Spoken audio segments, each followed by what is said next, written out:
Assalamualaikum warahmatullahi wabarakatuh. Izinkan saya memperkenalkan diri. Nama saya Foky Fuad.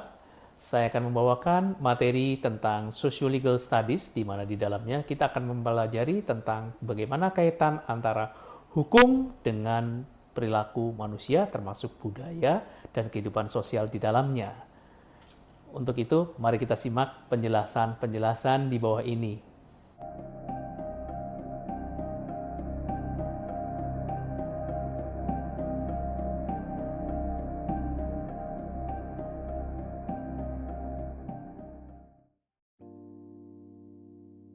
Pertama, kita akan mempelajari lebih dulu apa itu socio-legal studies.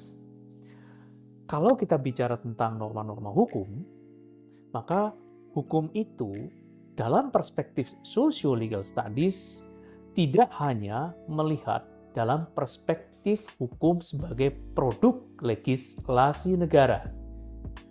Hukum dalam perspektif ini juga melihat bagaimana hukum itu bereaksi dengan kehidupan yang dialami oleh manusia sebagai anggota masyarakat.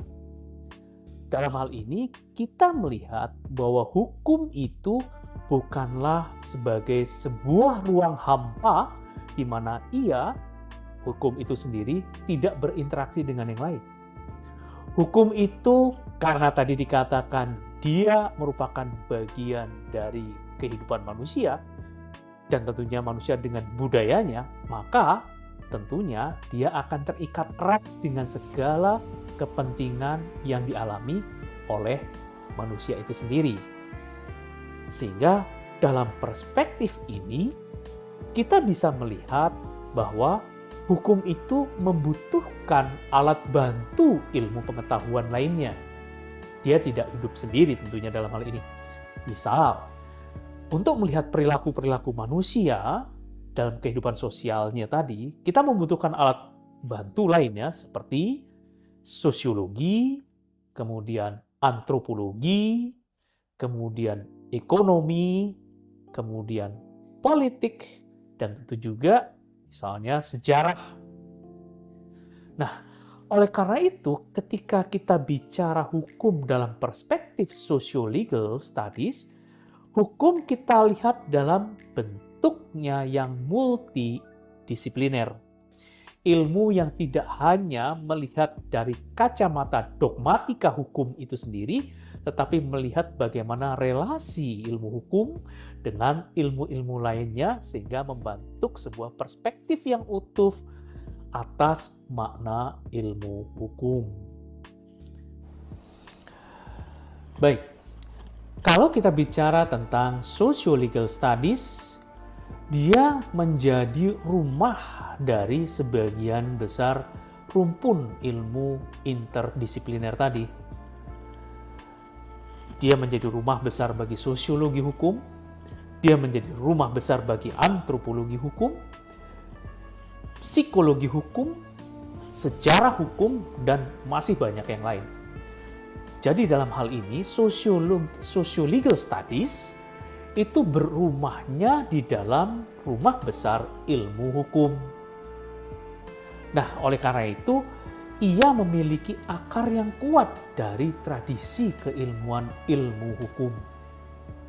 Nah, kita melihat bahwa socio-legal studies berkembang di banyak sekali fakultas hukum, dan ini menjadi karakter khas dari ilmu hukum, bahwa ilmu hukum itu tidak berkarakter semata-mata berkarakter monodisipliner, tidak, tapi dia selalu bersinggungan dengan kebutuhan-kebutuhan manusia.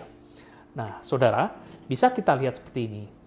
Nah, mengapa? Pertanyaan selanjutnya adalah mengapa kita membutuhkan kajian hukum secara multidisipliner ini? Mengapa kita mengkaji socio-legal studies? Nah, kita melihat bahwa hukum itu bisa saja lahir dari proses legislasi negara. Bentuk konkretnya misalnya putusan-putusan pengadilan atau juga undang-undang yang dihasilkan dari proses-proses legislasi negara. Tetapi pertanyaan yang mendasar adalah apakah dua produk undang-undang tadi, produk-produk legislasi negara, putusan-putusan pengadilan itu, apakah juga dapat difahami oleh masyarakat secara penuh? Apakah mereka itu tadi dapat menjangkau bahkan rasa keadilan yang dirasakan oleh masyarakat? Nah, ini menjadi pertanyaan yang perlu kita kritisi lebih dalam. Seringkali kita temukan karena ketidaktahuan masyarakat terhadap undang-undang, ketidakfahaman masyarakat atas proses bekerjanya sistem peradilan, kemudian masyarakat dengan mudah dinyatakan sebagai orang yang tidak paham hukum. Nah, ini menjadi menarik. Apakah benar ia tidak paham hukum? Bagi saya, mungkin kalimat yang lebih tepat adalah dia tidak paham putusan pengadilan. Dia tidak paham undang-undang. Tetapi belum tentu ia tidak paham hukum. Karena kalau kita bicara tentang hukum, kita lihat setiap komunitas manusia, setiap himpunan masyarakat manusia pasti memiliki norma hukum. Bentuknya, contohnya adalah keberlakuan budaya-budaya hukum yang hidup di tengah masyarakat. Hukum-hukum adat yang ada di tengah masyarakat hukum adat misalnya. Itu mengatur perilaku masyarakat, sehingga tentunya mereka sedikit banyak juga memahami hukum, walaupun mungkin saja ia tidak paham undang-undang, juga mungkin tidak paham putusan-putusan pengadilan. Tetapi perlu diketahui, itu tidak bermakna ia tidak paham hukum. Nah, saudara, sekarang kita melihat lebih jauh. Ternyata masyarakat atau kumpulan-kumpulan komunitas-komunitas itu memiliki hukumnya sendiri. Mereka memiliki budaya hukumnya sendiri.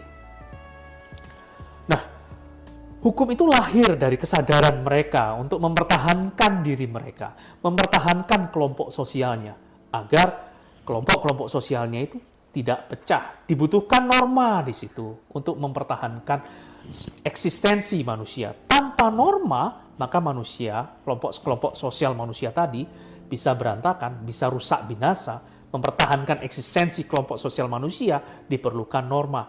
Norma itu bisa norma yang bersifat tertulis, written law, ataupun yang bersifat tidak tertulis, unwritten law. Tetapi perlu kita ketahui bahwa setiap norma yang mengendalikan perilaku masyarakat itu akan mengatur perilaku masyarakat, meregulasi masyarakat, dan masyarakat membutuhkan itu. Gitu. Nah, norma yang hidup dalam masyarakat tentunya akan sesuai dengan budaya yang berlaku di dalamnya. Nah, disinilah mereka yang memahami budayanya, mereka menggunakan hukum yang lahir dari budayanya itu sendiri, dia berupaya untuk mampu menciptakan ruang keadilan bagi masyarakatnya.